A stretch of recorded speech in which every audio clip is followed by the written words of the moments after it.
Donc maintenant, à la troisième intervention, donc avec Alice Piacibello, donc chargée de projet à Jardiner autrement à la SNHF. Bon, alors Alice, vous savez tout, vous savez que vous avez une vingtaine de minutes, 25 minutes, et donc c'est à vous de jouer. Voilà, j'imagine que vous voyez mon écran. On aperçoit votre écran, oui. Oui. Alors, bonjour, je suis Alice Piacibello, je suis chargée de projet Jardiner autrement à la SNHF et je vais vous parler du biocontrôle et de la lutte biologique intégrée. Donc, tout d'abord, pour contextualiser ces deux termes, le Grenelle de l'environnement en 2007 a été une négociation collective à l'issue duquel des engagements ont été pris dans différents domaines liés à l'environnement et au développement durable, dont la restauration de la biodiversité.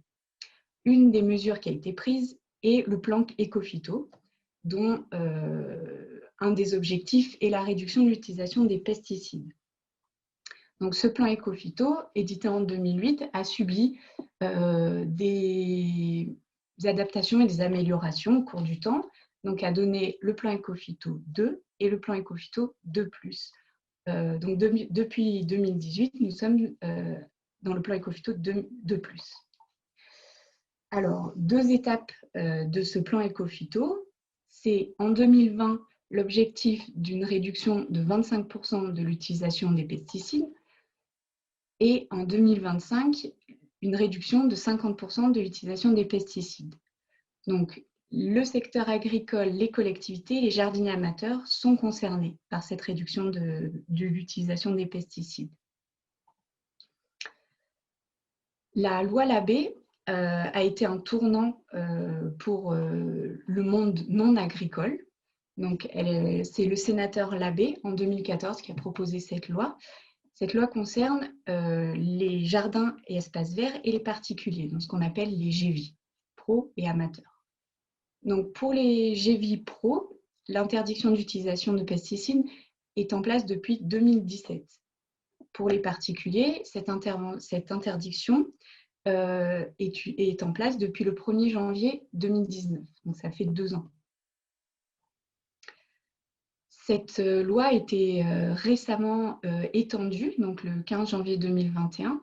Elle a été étendue à différents lieux, donc tous les lieux accueillant du public, comme les cimetières, les espaces verts, les voiries, les lieux de travail, les habitations, qu'elles soient privées ou collectives, les aérodromes. Donc cette interdiction qui concerne ces lieux sera en place le 1er juillet 2022. Pour les terrains de sport, ce sera le cas à partir du 1er janvier 2025. Il existe quand même quelques exceptions.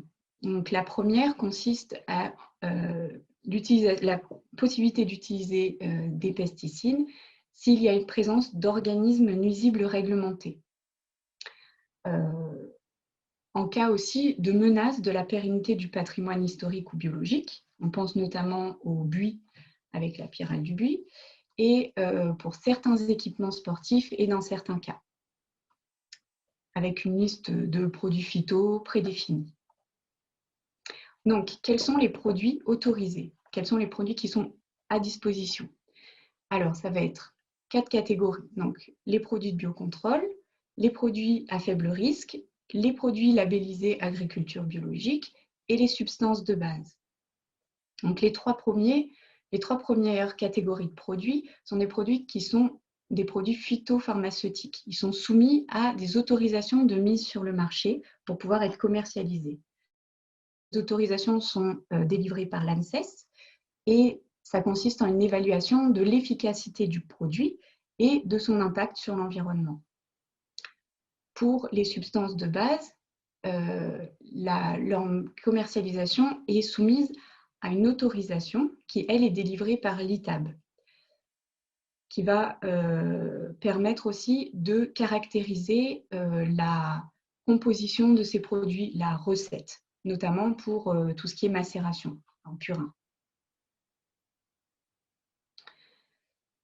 Depuis la prise de conscience de l'impact des pesticides sur l'environnement et sur la faune, diverses solutions alternatives aux pesticides sont utilisées. La protection biologique intégrée favorise en priorité l'utilisation de ces solutions alternatives, dont le biocontrôle, pour résoudre un problème avant de passer aux pesticides classiques. Donc, ces solutions alternatives sont aussi disponibles pour les jardiniers amateurs, mais plus les pesticides classiques. Donc, pour schématiser, avant, l'approche était un problème, une solution qui était plus ou moins spécifique et dont l'utilisation à répétition pouvait impacter plus ou moins sévèrement l'environnement. Maintenant, lorsqu'il y a un problème, on va avoir une approche plus de gestion. Donc, cette gestion-là va passer d'abord par l'observation, dont Maryse a parlé, mais surtout l'observation de l'étendue des dégâts, mais aussi de l'impact sur la plante. Donc, on ne va pas réagir de la même manière si on voit qu'il n'y a pas d'effet sur la plante ou s'il y a un effet immédiat sur la plante. Ça va aussi passer par une phase de réflexion, en se renseignant sur l'insecte en question, sur son cycle, la reconnaissance, bien sûr. Et ensuite, l'utilisation de méthodes alternatives. Alors, ça va être les produits, comme ceux cités précédemment, ça va être des barrières physiques, une gestion globale. Ces méthodes peuvent être bien sûr combinées. Et une fois que le problème a été résolu, il va y avoir aussi de la prévention. Parce que le problème arrivé est sûrement peut être dû à un problème de plante qui n'est pas adaptée. Et donc, il est possible de gérer ces paramètres-là pour que le problème ne revienne pas. Alors, le biocontrôle, c'est l'utilisation de mécanismes naturels pour réguler les maladies ou les ravageurs des plantes. Donc, les mécanismes naturels qui interviennent pour cette régulation, ça va être la prédation, le parasitisme, la stimulation de défense des plantes, la perturbation de comportement et d'autres aussi. L'objectif de l'utilisation de ces mécanismes naturels, c'est de viser un équilibre biologique des populations de ravageurs, mais aussi des populations d'auxiliaires. Donc, il y a 4 catégories de produits. Il existe 4 catégories de produits qui utilisent ces mécanismes naturels. Donc, les macro-organismes, les micro-organismes, les médiateurs chimiques et les substances naturelles. Les macro-organismes sont des insectes vivants. Alors, ça peut être des prédateurs qui se nourrissent de ravageurs, comme les coccinelles ou les larves de chrysopes. Ça peut être aussi des parasitoïdes. Les parasitoïdes, eux, ont besoin d'un autre organisme pour faire leur cycle de développement. Donc, les parasitoïdes vont se développer à l'intérieur du ravageur et entraîner sa mort. Ici, il y a une photo de trichogramme en train de pondre dans des œufs de chenilles. La législation qui concerne la commercialisation des macro-organismes est une législation européenne. Elle va être différente en fonction de l'origine de l'insecte commercialisé. Pour les insectes indigènes, c'est-à-dire originaires du pays où il est utilisé, il n'y a pas de réglementation particulière. En revanche, pour les insectes qui sont non indigènes, la commercialisation est soumise à une autorisation au préalable. C'est-à-dire qu'on va vérifier la capacité de cet insecte à se développer dans le pays et la possibilité qu'il devienne une espèce invasive. Donc, les mécanismes naturels sur lesquels est basée la catégorie des macro-organismes, donc c'est la prédation. Donc, un insecte mange un autre insecte. Le cas de la coccinelle, où la coccinelle adulte a le même régime alimentaire que la larve de coccinelle. Il peut y avoir aussi, dans le cas du chrysope, un régime alimentaire différent en fonction des stades de développement. Donc là, ici, la larve de chrysope, elle se nourrit de pucerons, aussi de cochenilles, d'acariens, alors que le chrysope adulte va lui avoir besoin de miella, de nectar pour faire son cycle de développement, enfin pour se nourrir. Ce qui implique, en connaissance de cause, d'avoir un milieu pour accueillir aussi les adultes. Le parasitisme, donc ici, vous avez un hyménoptère en train de pondre dans un puceron. Donc, c'est aussi un mécanisme qui existe dans la nature. Les signes de présence, donc ici, les momies de pucerons, sont à guetter pour vérifier que la régulation naturelle est en cours et du coup, ne pas traiter, même avec un produit qui est respectueux de l'environnement. Les parasites sont d'excellents auxiliaires si les plantes relais, on verra après ce que c'est, les plantes relais sont bien présentes pour qu'ils puissent réaliser leur cycle de développement complet. Donc, comment mettre en pratique et accueillir les macro-organismes? Donc, il y a deux cas. Soit on achète des macro-organismes, soit on décide de favoriser la présence naturelle ou de garder les populations amenées. Donc, pour favoriser la présence des macro-organismes ou la maintenir, on va chercher à augmenter, avoir une grosse diversité de flore. On peut aussi favoriser leurs habitats naturels, avoir des haies diversifiées et mellifères, avoir des zones de gazon fleuries, donc ne pas tondre partout, garder des tas de branches mortes ou de feuilles mortes, donc en adaptant l'entretien du jardin. Il est important aussi de connaître le cycle de développement de l'auxiliaire choisi pour maintenir sa population dans le jardin. Donc c'est le cas par exemple pour le chrysope avec le régime alimentaire de la larve qui est déjà présent puisque c'est votre problème. Et on va chercher à maintenir aussi le chrysope adulte et à lui permettre d'hiverner en favorisant les différents habitats de ces stades. Les micro-organismes. Alors, les micro-organismes, ça c'est la deuxième catégorie de biocontrôle. Les micro-organismes sont des organismes invisibles à l'œil nu. Ça va être des bactéries, des virus ou des champignons. Ils vont avoir différents modes d'action. La production de substances toxiques, comme par exemple pour le BT, la compétition avec le pathogène ou alors la stimulation des défenses des plantes. Ces micro-organismes permettent de lutter contre les ravageurs ou alors les maladies.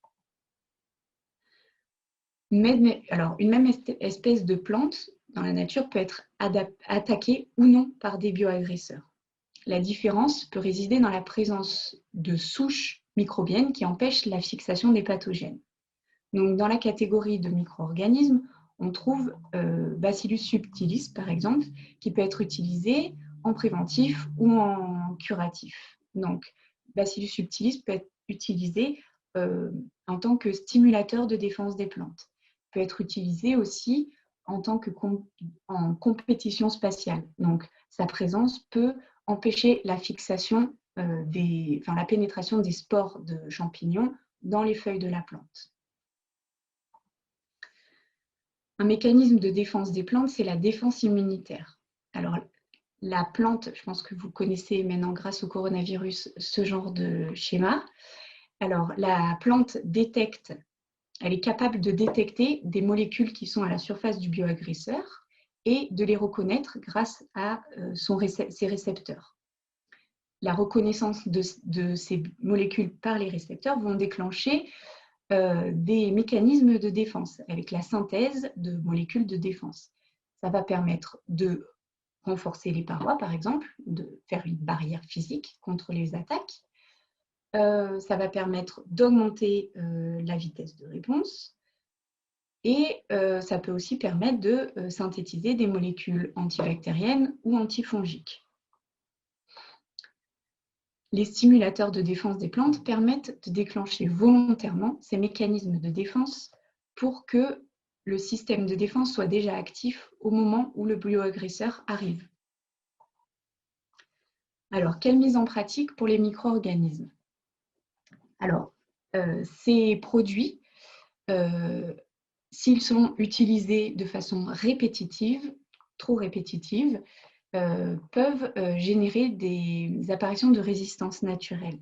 Donc, c'est-à-dire que la résistance naturelle, c'est que le seuil de sensibilité est abaissé suite à une fréquence d'utilisation trop importante du produit. Donc, ces produits ne sont à utiliser qu'en cas d'attaque sévère et il faut bien sûr respecter les consignes d'utilisation et notamment la fréquence. Les laboratoires proposent aussi différentes souches de ces micro-organismes pour pallier à ces résistances. Et donc, il est nécessaire aussi de lire les étiquettes pour savoir quelles souches on utilise dans ce produit.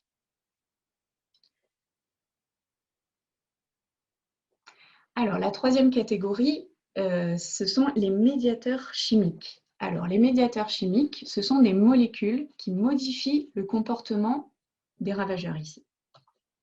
Alors, ce sont des molécules qui se diffusent dans l'air, qui agissent à distance, et ce sont des signaux entre les êtres vivants. Donc, pour les jardiniers amateurs, seuls les phéromones de synthèse d'attraction sexuelle sont disponibles. Les phéromones imitent les molécules émises par les femelles pour attirer les mâles. Donc, ce sont des phéromones, des molécules qui sont intraspécifiques. Ici, vous avez deux exemples de pièges à phéromones. On va installer une capsule qui contient ces phéromones au centre du piège. Et ces phéromones vont diffuser des molécules synthétiques, mais qui vont imiter les molécules émises par les femelles et vont attirer les mâles qui vont être piégés dans le piège. Dans le piège.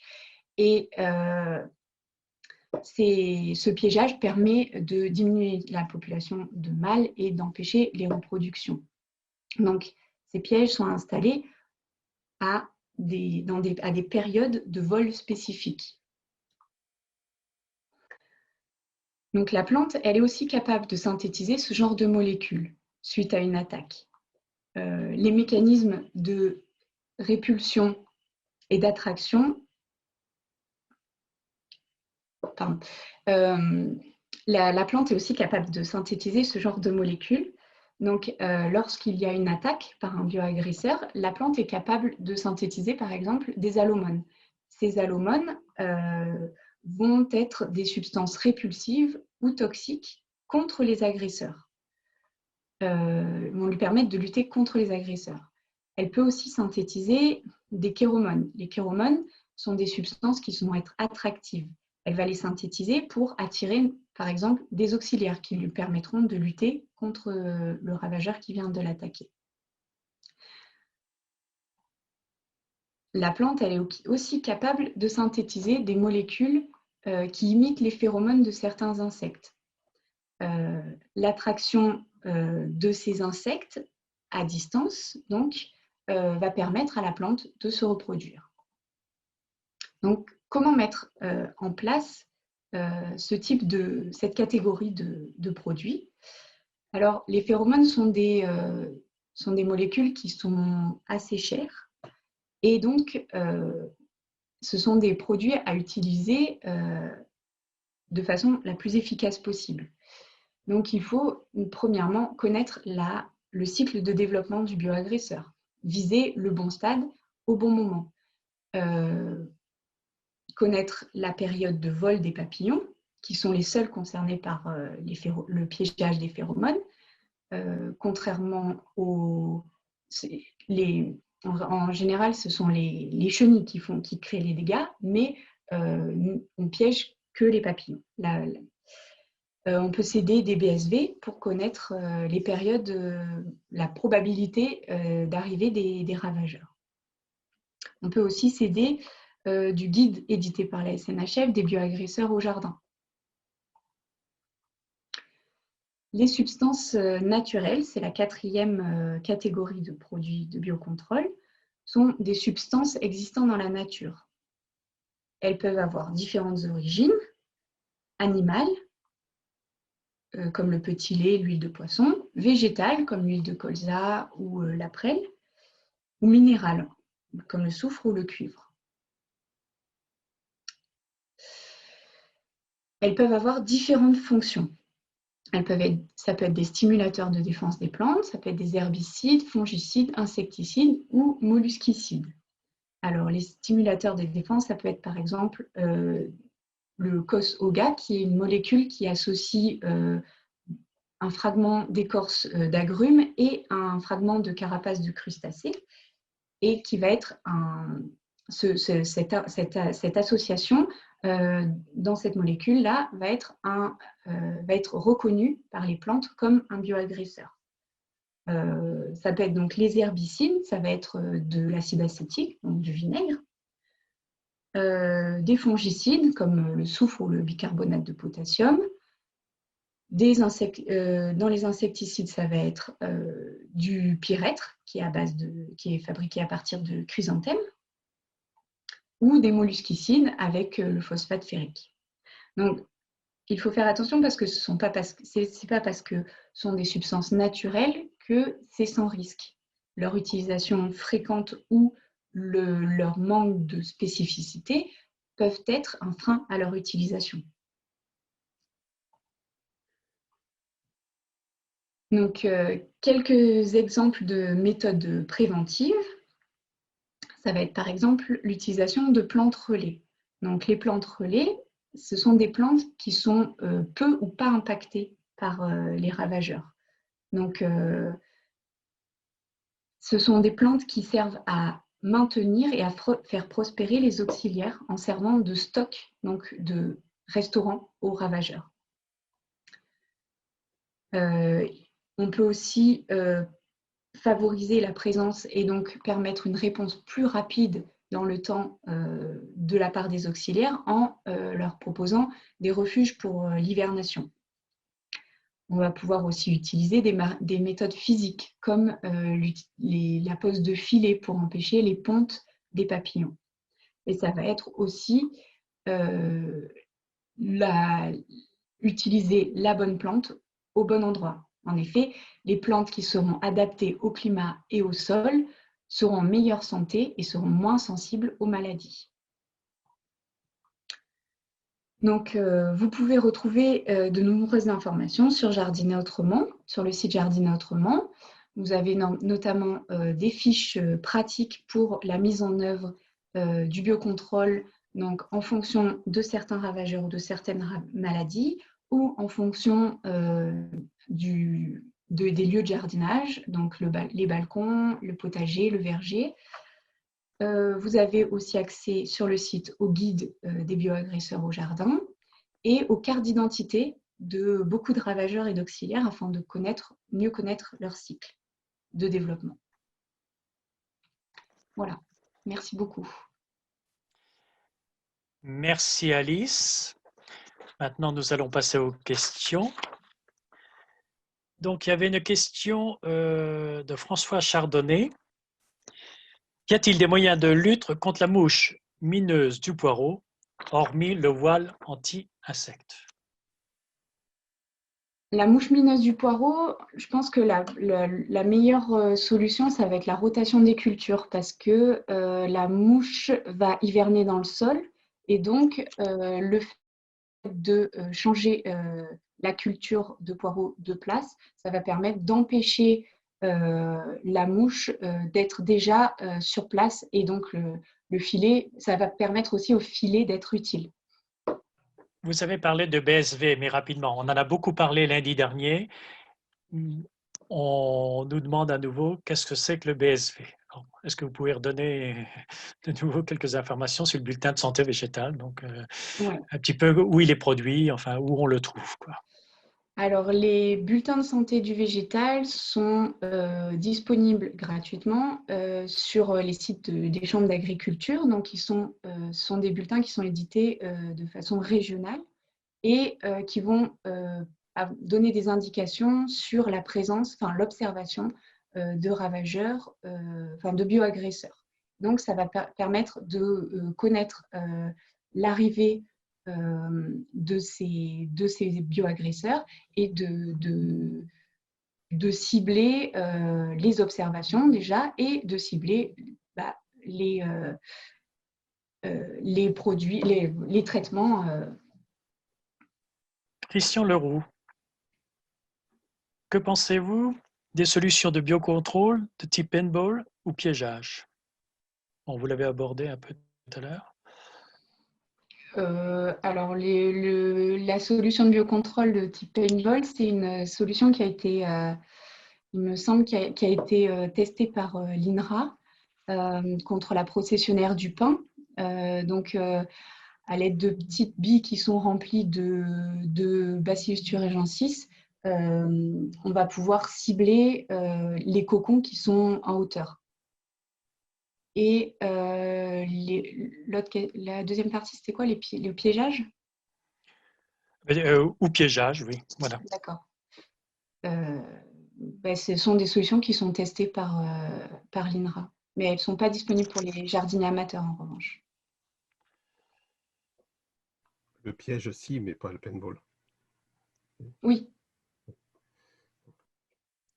Toujours avec nos fameux poireaux. On demande, le trempage des jeunes poireaux dans l'eau de Javel, pas très bio, efficace ou pas efficace?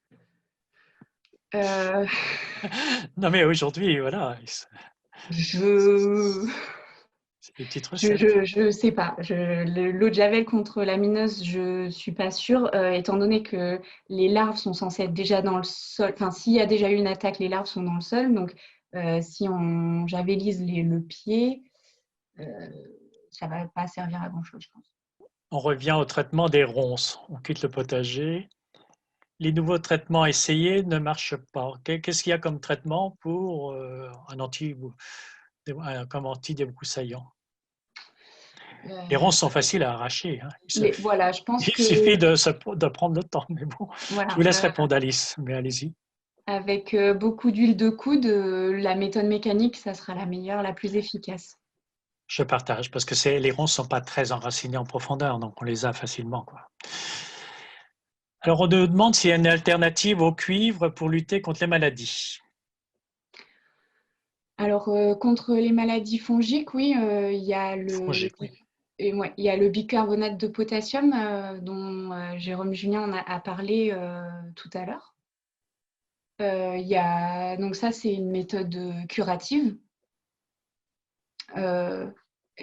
Sinon, le Bacillus subtilis qui va permettre de stimuler les défenses des plantes et puis d'empêcher physiquement le champignon de se mettre sur les feuilles, de se développer sur les feuilles. Merci. Jacques Lebeau. Les refuges pour hibernation peuvent-ils également héberger les prédateurs? Tels insectes sont censés héberger les auxiliaires auxiliaires parce qu'on leur fournit des habitats précisément développés, on va dire, pour eux. Par exemple, la bûche percée avec des diamètres de trous qui sont spécifiques pour les guêpes ou les osmies, les guêpes solitaires ou les osmies, ce genre de choses. Ça va permettre d'avoir une spécificité d'occupants. Francis Blanchard, que pensez-vous de l'usage de la carpohirusine? La granulose, elle est utilisée, oui, contre le carpocaps. C'est une des méthodes qui est efficace contre les chenilles du carpocaps. Alors, son utilisation, elle est assez spécifique parce que le stade chenille du carpocaps ne dure pas très longtemps. En fait, le papillon va pondre à la surface des feuilles ou des fruits et la chenille, donc le stade baladeur de la chenille, ne va pas durer très longtemps avant que la chenille ne pénètre dans le fruit. Et donc, utiliser le BT ou la granulose pour lutter contre le carpocaps, ça ne va pas être d'une efficacité énorme, étant donné que la plupart du temps, la chenille est déjà dans le fruit. Et le risque avec l'utilisation de la carpovirusine ou du PT, c'est de provoquer des résistances naturelles. Alors, Denis Pépin, toujours dans la même lignée, pourquoi ne trouve-t-on plus de carbovirusine pour les jardiniers amateurs? Toujours autorisé, très efficace, mais qui n'est plus vendu. Oui, c'est toujours vendu. Oui, Non, non, c'est... il est plus produit pour la gamme jardin amateur en fait, Ah bon? par la firme Ah, ça Garnier. doit être la question de Denis Pépin. Alors donc, il ne serait plus produit pour les amateurs. Non, non. En fait, il y a eu des D'accord. problèmes avec la souche commercialisée dans le Carpovirusine Jardin de résistance qui ont été mis en évidence, ce que Alice précisait là. Donc du coup, il y a un travail de recherche là pour éviter ce phénomène qui produisait une inefficacité, même si effectivement le produit a son intérêt, comme ça a été dit, au stade de baladeur de la chenille avant qu'elle ne pénètre dans le fruit, quoi. Mais oui, c'est surtout ça le problème quand même. C'est que l'efficacité a diminué.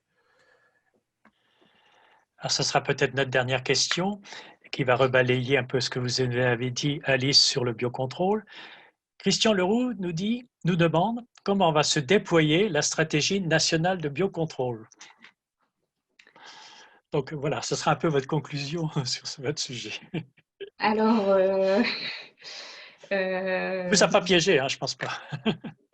alors, donc, pour les jardiniers amateurs, ça Voilà, reste une peut-être des pas assez. catégories la plus développée pour les jardiniers amateurs, qui est les produits qui sont accessibles aux jardiniers amateurs.